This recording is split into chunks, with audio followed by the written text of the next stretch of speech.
ये जो बेरोजगारी है वो बहुत बढ़ चुका है आर्थिक विकास के बावजूद।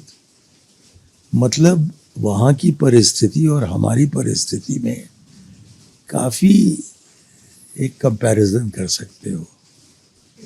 इतना ही नहीं, उनकी जमहूरियत में कमियां महसूस होने लगी। जो उनके इलेक्शंस हुए इस बार और इसके पहले भी, तो वो विपक्ष की पार्टियों ने भाग ही नहीं लिया, क्योंकि उनको लगा कि ये फ्री एंड फेयर इलेक्शन नहीं होंगे।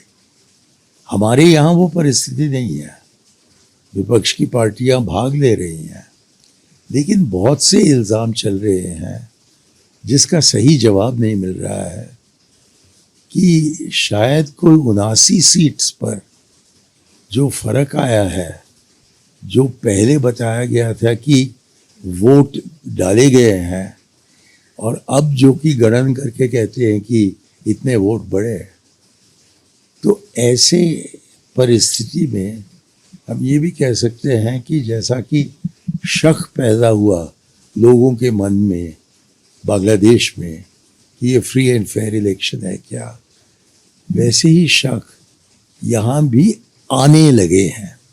वहाँ तो उभर गए हैं, लेकिन यहाँ भी वो शुरू हो गए हैं। तो जो सबक हमें सीखनी है वो ये है कि विकसित भारत बनाना एक चीज़ है, लेकिन वो आज़ाद भारत होगी क्या, वो एक लोकतांत्रिक भारत होगी क्या, एक आज़ाद भारत होगी क्या। तो ये सब सवाल उठते हैं। मैं उनका जवाब नहीं दे रहा हूँ, लेकिन ऐसे सवाल उठते हैं और हमें सावधान रहना है। बांग्लादेश के प्रधानमंत्रियों में से सबसे बेहतरीन हमारे देश के लिए शेख हसीना ही रही है, और क्योंकि उनका जो सोच है वो बिल्कुल सेक्युलर है।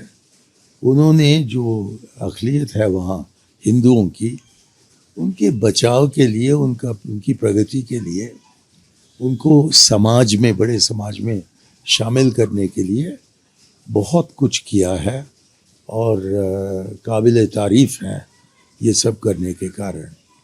और हम ये भी जानते हैं कि शायद पाकिस्तान और अमेरिका का दखल रहा हो, ये बताया जा रहा है, लेकिन अब तक कोई सबूत पेश नहीं है। तो इन सब चीज़ों को देखकर मुझे खुशी है कि हिंदुस्तान ने उनका स्वागत किया है, और कि ये भी इशारा किया है कि जब तक कि वो तय करती हैं खुद कि वो कहाँ जाकर बसना चाहती है, तब तक उनका स्वागत भारतवर्ष में है। लेकिन जो नई सरकार आ रही है बांग्लादेश में, हमें ये मानना चाहिए कि बांग्लादेश का हक है तय करने के लिए कि कौन उनकी सरकार चलाएगा, और जो भी आए उनके साथ अच्छे संबंध कायम करना हमारा फ़र्ज़ बनता है। तो ऐसा न हो कि हसीना के खातिर हम अपने रिश्ते बांग्लादेश के साथ बिगाड़ें। मैं इस पर कोई इतराज़ नहीं जताता। उनको, वो हमारी बहुत करीब के मित्र रहे हैं, और आज उनके मुश्किल दिन में भारत जो हमेशा शरण देते आया है, दलाई लामा हो या बहुत से उदाहरण मैं आपके सामने रख सकता हूँ। हमारी विरासत में ये है कि जो हमारे दोस्त हैं, जबकि वो दिक्कत में पड़ जाते हैं, तब उनको भरोसा होना चाहिए कि उनको शरण यहाँ भारतवर्ष में मिलेगा। हमारे अपने अक़लियतों को बचा कर रखने के लिए बहुत ही ज़रूरी है कि पाकिस्तान से बातचीत हो। इतना ही नहीं कि दुनिया में ऐसा लगना चाहिए कि जो देश विश्व गुरु बनना चाहता है, कि वो देश अपने ही पड़ोस में जो उनके दुश्मन हैं, उनके साथ वो वार्तालाप करके मिसाइलों का हल निकालने का प्रयास तो करे। वीके न्यूज़, राष्ट्र के नाम।